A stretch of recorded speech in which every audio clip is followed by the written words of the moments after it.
2019 წლის 20 ივნისი საქართველოს парламенти.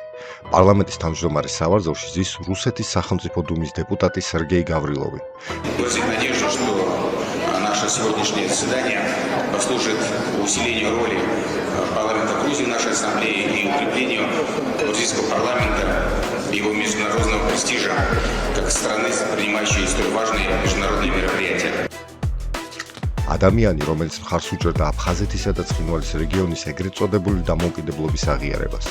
ადამიანი, რომლის ვიზიტები ოკუპირებულ ტერიტორიებზე წლების განმავლობაში მწვავე კრიტიკის საგანი იყო საქართველოში, მაგრამ ამ კადრში მთავარი მხოლოდ გავრილოვი არ არის.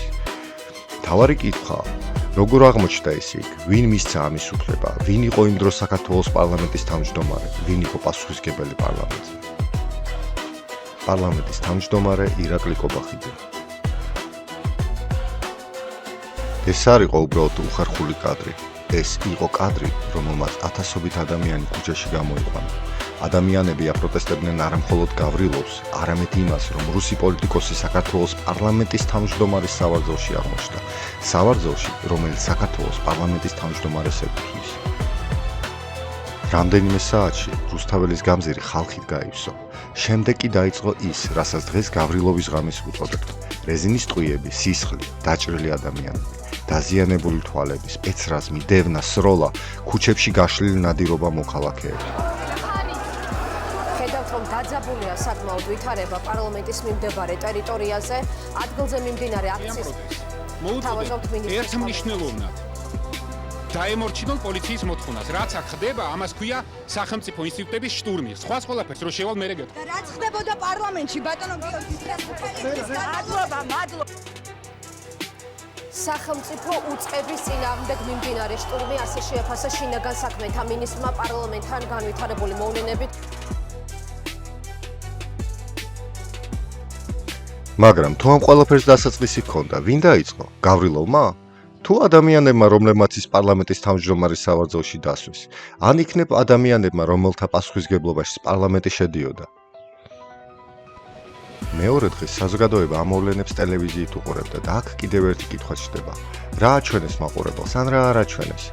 2019 წლის 20 ივნისი ტელეკომპანია იმედი.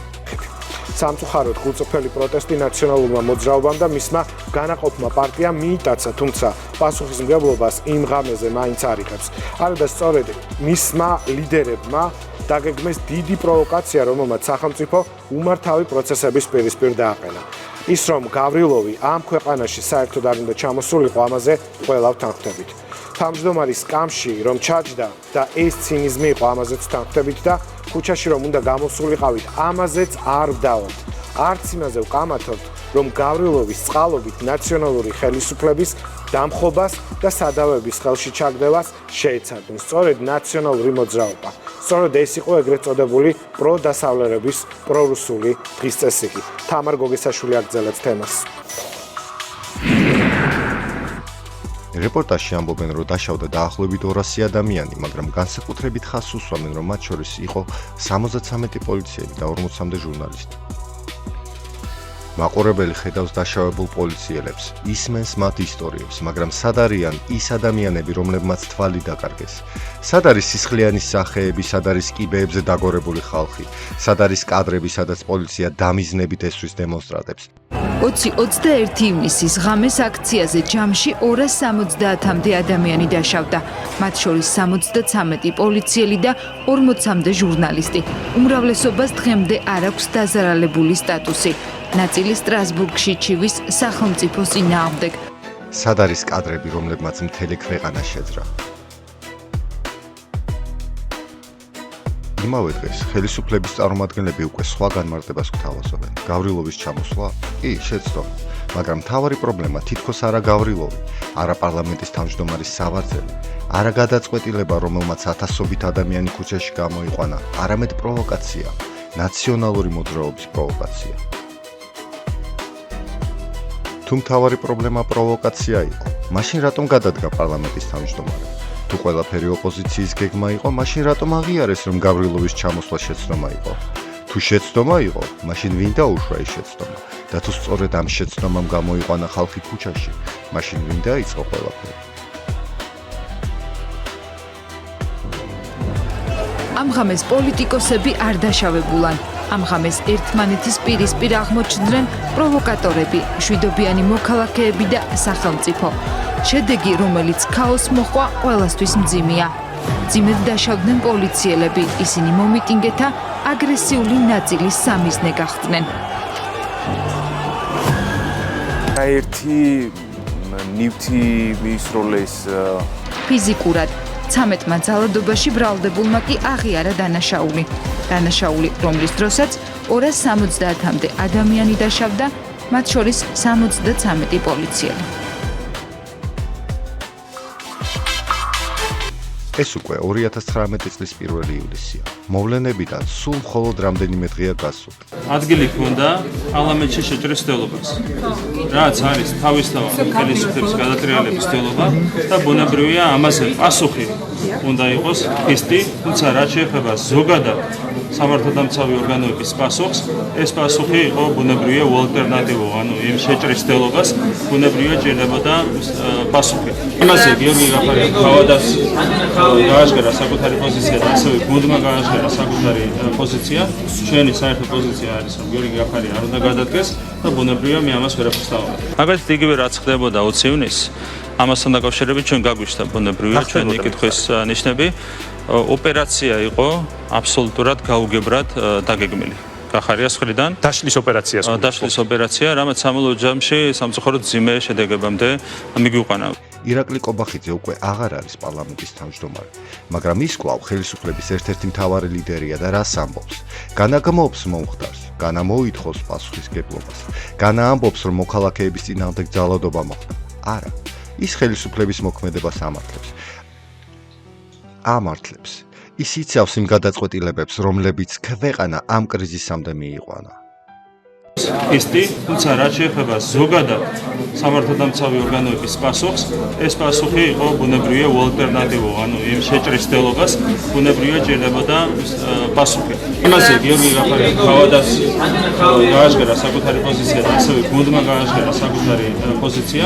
ჩვენი საერთო პოზიცია არის, რომ გიორგი გახარია არ უნდა გადადგეს და ბუნებრივია მე ამას ვერაფერს დავამატებ. მაგალითად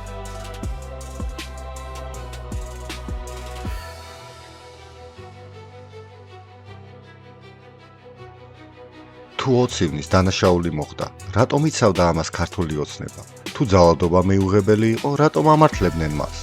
თუ გიორგი გახარია იყო მთავარი პასუხისმგებელი პირი, რატომ არ ამბობდნენ ამას 2019 წელს და მთელი ქართული ოცნების გუნდი ამას წლების განმავლობაში ამართლებდა?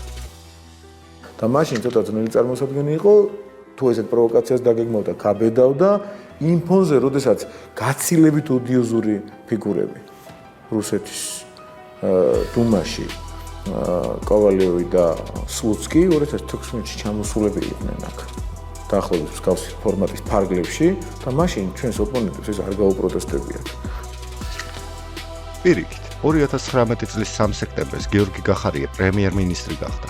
არა ოპოზიციის გადაწყვეტილებით, არა ქუჩის მოთხოვნებით, არამედ იმავე პოლიტიკური გუნდის გადაწყვეტილებით, იმავე ხელისუფლების გადაწყვეტილებით და იმავე ადამიანების გადაწყვეტილებით. მაშინ ვინ ამბობს სიმართლეს? ქართული ოცნება 2019 წელს თუ ქართული ოცნება დღეს? ორივე ერთდროულად მართალი ვერ იქნება. თუ გახარია პასუხისმგებელი იყო, რატომ დააწინაურეს? თუ არ იყო პასუხისმგებელი, რატომ ცდილობენ დღეს მთელი ისტორია ერთ ადამიანზე დაიყვანონ?